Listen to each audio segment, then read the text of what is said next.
আব্বা আম্মার দোয়া আল্লাহ ফিরিয়ে দেয় না। দোয়া চাইতে দেরি, দোয়া কবুল করে নেয় কে? আমরা আব্বা আম্মারে রেখে দিয়ে অমুক দরবারে যাই, অমুক দরবারে যে দোয়া চাই।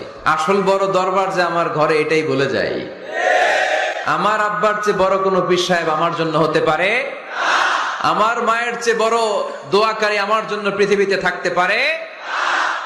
পৃথিবীর সবাই মিলে, সব আল্লাহর ওলিরা মিলে কোরআন খতম দিয়ে এখানে ফু দিল একটা গ্লাসের পানির ভিতরে। আপনার আম্মা কিংবা আব্বা শুধু বিসমিল্লাহ বলে আর একটা গ্লাসের পানির মধ্যে ফু দিল, মায়ের দোয়াটা মুহূর্তেই কবুল করে নিবে কে? এজন্য আব্বা আম্মা থেকে দোয়া নেওয়ার দরকার আছে না নাই? দোয়া চাইবেন, দোয়া চাইবেন। মায়ের মর্যাদা অনেক বেশি, বাবার চেয়ে 3 গুণ বেশি, কমসে কম। কয় গুণ বেশি? মা মা মা, তারপর বাবা। 3 বার মা। কয়বার মা? 1 বার